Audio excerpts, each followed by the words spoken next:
Selepas penghadangan di Bojong Kokosan, pasukan sekutu melanjutkan perjalanan menuju Bandung. Namun, ancaman datang silih berganti.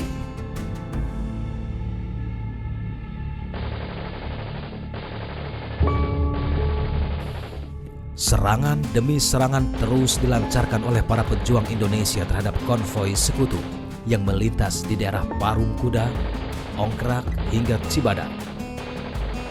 Taktik sergap dan lari dijalankan.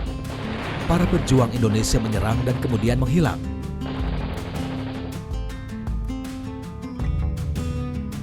Serangan yang dilakukan pejuang Indonesia membuat iringan konvoi terpenggal.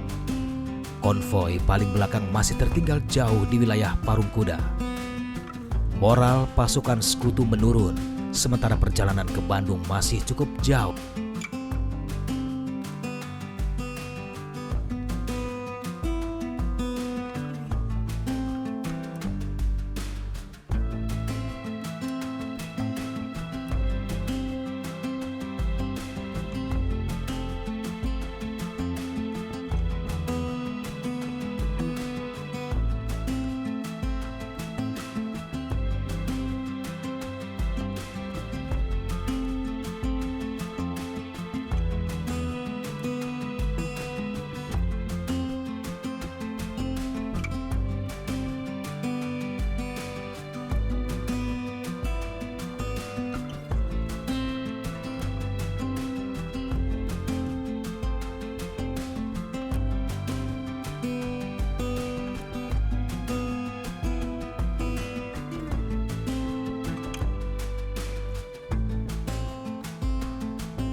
Keesokan harinya, 10 Desember 1945, 3 pesawat tempur Angkatan Udara Inggris membombardir Cibadak.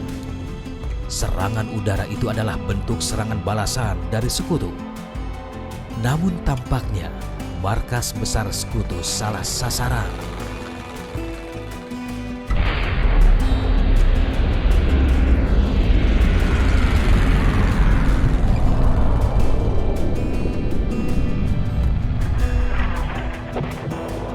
Cibadak merupakan kota kecil yang 72 tahun lalu, tepatnya pada tanggal 10 Desember tahun 45, menjadi sasaran pemboman tentara Inggris yang saat itu merasa ada sebuah perlawanan yang dahsyat ketika mereka melewati Bojong Kokosan. Tetapi dalam kenyataannya, Cibadak pada saat itu bukan merupakan basis perlawanan para pejuang Indonesia yang saat itu melakukan penjegatan terhadap konvoi pasukan Inggris yang datang dari arah Bogor. Pada saat 3 pesawat tempur Inggris melakukan pemboman di Cibadak ini, yang ada adalah rakyat sipil dan tidak ada sama sekali tentara.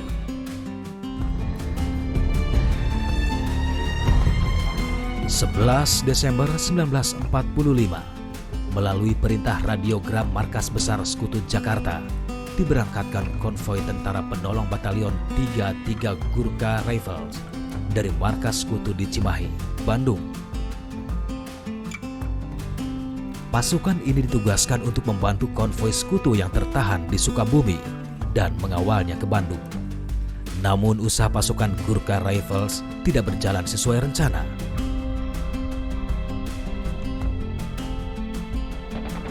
Hampir sama nasibnya seperti pasukan Judge, mereka terus diserang oleh para pejuang. Salah satu perlawanan pejuang Indonesia terjadi di daerah Ciranjang, tepatnya di Jembatan Cisokan. Pasukan pejuang Indonesia menghadang para Gurkha. Inilah Jembatan Cisokan Lama, sebuah kesatuan elit Inggris bernama Rajputana Rifle dihadang oleh pasukan-pasukan Indonesia yang bertahan di tebing-tebing ini. Mereka menggunakan bukan hanya pasukan infanteri, tapi juga ada rombongan kavaleri yang menyertai mereka. Anda bayangkan pasukan-pasukan kita bertahan di tebing-tebing itu, lalu memberikan tembakan ke bawah Jadi diceritakan dalam buku The Fighting Piece itu, begitu sebuah tank datang dari arah Bandung menuju ke arah sini, itu sudah terkena ranjau dan meledak begitu saja. Diiringi dengan sorak-sorai dari pasukan-pasukan kita yang bertahan di sana dan bertahan juga di sebelah sana. Mereka bergerak menyerbu dan terjadi pertempuran yang sangat seru pada waktu itu. Korban-korban banyak berjatuhan dan itu menyebabkan mereka tertahan untuk beberapa jam di jembatan Cisokan Lama ini. Tidak hanya di Cisokan, taktik sergap dan lari dipraktekkan oleh para pejuang Indonesia di sepanjang jalan menuju Sukabumi. Sudah tentu, pasukan Gurkha kewalahan menghadapi serangan bertubi-tubi. Setelah berhasil berjalan perlahan-lahan, dengan terus dihujani serangan di setiap titik yang tak terduga. Menjelang malam, pasukan Gurkha akhirnya dapat bergabung dengan konvoi pertama di bawah Batalion Jats. Dua kelompok ini memilih bertahan di dalam kota. Mereka menolak untuk melanjutkan perjalanan sebelum ada jaminan keamanan dari markas pusat Sekutu. Markas Besar Sekutu memutuskan untuk menangguhkan keberangkatan konvoi dari Sukabumi menuju Bandung. Lobi diplomatik dilakukan Markas Besar Sekutu ke Perdana Menteri Sultan Syahrir, namun pemerintah Indonesia tetap pada pendiriannya bahwa Indonesia akan membantu misi internasional Sekutu dengan catatan melibatkan tentara keamanan rakyat. Kekalahan yang dialami tentara Inggris ini akhirannya membuat mereka terpojok. Untuk itu mereka mengajak damai, berunding, dan mencari kemungkinannya untuk bekerja sama. Arogansi tentu saja hilang atau berkurang banyak lah. Dan kepedulian pemerintah pusat juga dalam hal ini cukup besar. Mereka mendorong agar hal tersebut terjadi. Tetapi hal ini tidak berlangsung lama, karena pada tahun 46 pada bulan Maret terjadi lagi konflik. Demikian kondisinya keadaan tersebut. No war, no peace. Ada kalanya mereka perang dan ada kalanya mereka damai.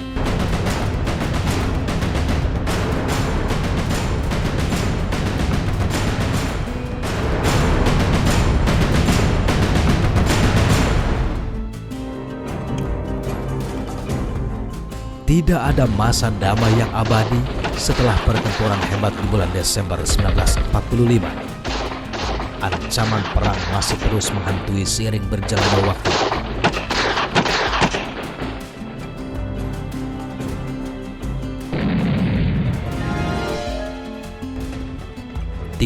Desember 1945, 4 batalion pasukan marinir Belanda mendarat di Tanjung Priok, Batavia. Sebuah hasil dari kesuksesan Belanda memprovokasi negaranya dengan isu ekstremis Indonesia yang menyiksa para tawanan dan interniran. Bagi pihak Indonesia, pendaratan pasukan Belanda ini sudah menjadi pertanda yang jelas bahwa syahwat berkuasa kembali pihak Belanda atas bumi pertiwi. Terbukti, sebulan setelahnya, kabar tentang rencana Sekutu melakukan pemusatan militer di Bandung merebak. Jajaran Komandemen 1 TKR yang pada saat itu sudah berganti nama menjadi Tentara Republik Indonesia atau TRI Jawa Barat mulai bersiap untuk menghadapi hal yang mungkin saja terjadi. Pertempuran mungkin hanya tinggal menunggu waktu. Ketegangan pun menemukan momentumnya pada 10 Maret 1946 ketika Inggris mengirimkan konvoi ke Bandung yang dikawal oleh Batalion Patiala. Bayangan kelam kondisi perang di bulan Desember tak urung kembali berulang. Serangan yang paling efektif pada saat itu terjadi karena pihak penyerang dalam hal ini tentara Resimen 3 sangat sadar bahwa situasi kelelahan, putus asa, dan rasa ketidakpastian yang dialami oleh tentara Inggris itu sangat bagus untuk dimanfaatkan sebagai situasi yang cukup baik untuk diserang, dan itu dilakukan, dan mereka sangat efektif melakukan penyerangan itu dengan menggunakan metode kirikumi. Malam-malam diadakan serangan kirikumi. Itu karena ciri taktik daripada orang pernah sekolah peta di Bogor adalah serangan malam menggunakan senjata tajam. Jadi banyak korban jatuh di pihak lawan. Kirikumi. Kirikumi itu adalah metode Jepang, serangan diam-diam, serangan yang sifatnya itu sangat mengendap-endap dan hanya menggunakan sebagian besar menggunakan senjata tajam.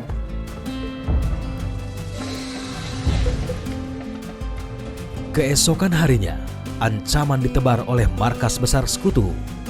Bala bantuan pun dikerahkan. Skuadron 13 Lancer yang diperkuat oleh pasukan Grenadier dari Bogor bergerak menuju Sukabumi. Selain itu, markas besar sekutu juga mengirimkan batalion 56 Rajputana Rifles dari Bandung. Tidak berbeda dengan pasukan sekutu sebelumnya, kedatangan masing-masing rombongan sekutu itu juga disambut serangan hebat dari para pejuang. Kirikumi itu terjadi 2 kali. Jadi Kirikumi penyambutan, yaitu ketika tanggal 10 Maret mereka dihalau di Cikukulu dan Cipelang, memasuki Sukabumi, mereka disambut juga, itu selesai. Dan ketika mereka terkonsentrasi pada tanggal 13 Maret tahun 46, jadi mereka terkonsentrasi di pusat kota, terjadi juga Kirikumi yang kedua. Dan ini lebih dahsyat lagi karena melibatkan para laskar gitu. Serdadu Inggris yang saat itu sedang melepas lelah dan leha-leha karena saking capeknya dan ada dalam situasi yang tidak siap, itu dengan mudahnya mereka sembelih gitu waktu itu. Nah, situasi ini menimbulkan korban yang sangat cukup banyak di pihak Inggris dan menimbulkan keterputusasaan di kalangan mereka hingga mereka meminta bantuan langsung ke Jakarta. Untuk bisa melanjutkan misi, pasukan sekutu mencoba mengubah taktik untuk menghadapi penghadangan pejuang Indonesia. Membuat pasukan pelindung masing-masing. Ketika mereka bergerak dari Sukabumi untuk menuju Bandung, ada sejenis pasukan yang merapati pasukan yang ada dan itu terus dilakukan hingga sampai Bandung. Tetapi lagi-lagi itu pun tidak berlaku efektif karena pasukan para pejuang Indonesia pada waktu itu tentunya karena mereka lebih mengetahui medan, lebih menguasai kondisi di tempat penyerangan, yang terjadi mereka tetap keteteran. Hingga sampai Bandung, serangan-serangan tetap mereka terima, korban-korban berjatuhan, dan situasi sama sekali sebetulnya tidak berubah. Jadi mereka pun sampai Bandung dalam keadaan babak belur. Misi yang mereka bawa dari Bogor untuk menyampaikan amunisi, untuk menyampaikan beberapa kebutuhan pasukan sekutu di Bandung hanya terpenuhi setengahnya saja. Jadi saya pikir mereka tidak memenuhi target yang direncanakan. Itu yang mengejutkan parlemen Inggris. Sehingga parlemen sampai bilang, kita kok bisa kalah pemenang perang dunia kedua. Jadi dikecam angkatan perang Inggris bisa kalah, itu bikin memalukan. Pengalaman bertempur di Sukabumi dan Cianjur pada bulan Desember 1945 serta Maret 1946 sudah tentu tidak mudah dilupakan oleh pasukan sekutu. Bahkan mereka menganggap kejadian itu sebagai neraka di tanah Jawa. Orang di Inggris bernama Daly Walker itu pernah menyebut bahwa tentara Inggris mati di Jawa dalam kondisi sia-sia dan mereka tidak tahu untuk apa mereka mati. Itu merujuk kepada perang yang terjadi antara Sukabumi dengan perbatasan Cianjur Bandung ini. Ada beberapa desakan-desakan yang dilakukan India. Pada waktu itu Nehru memprotes keras yang dilakukan oleh tentara India yang dijadikan sebagai alat perang oleh Inggris. Mereka tidak terima bahwa sebuah negara yang sedang menjalani dan sedang mengisi kemerdekaannya, sedang merebut kemerdekaannya harus dihadapi oleh bangsa India.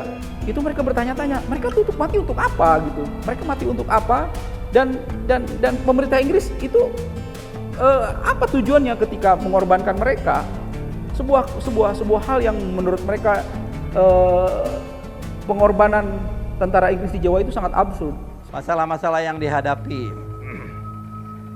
atas dasar konflik-konflik tentara Inggris dengan tentara Indonesia ini pada akhirnya diatasi oleh pemerintah pusat.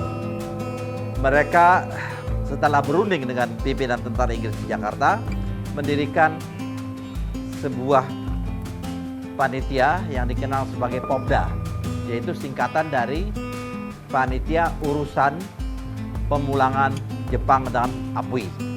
Artinya untuk wilayah seluruh Indonesia akan ditangani secara bersama-sama dan penuh dengan keteraturan dan perundang-undangan. Dampak daripada kerjasama kedua angkatan ini, Inggris dan Indonesia, justru mendatangkan banyak kebaikan. TNI dikenal baik di dunia dan bisa dikatakan bahwasanya di kala revolusi mempertahankan kemerdekaan itu, TNI tersebut telah melakukan operasi kemanusiaan. Dan ini merupakan sumbangan yang besar pula artinya dalam rangka perjuangan bangsa Indonesia selanjutnya.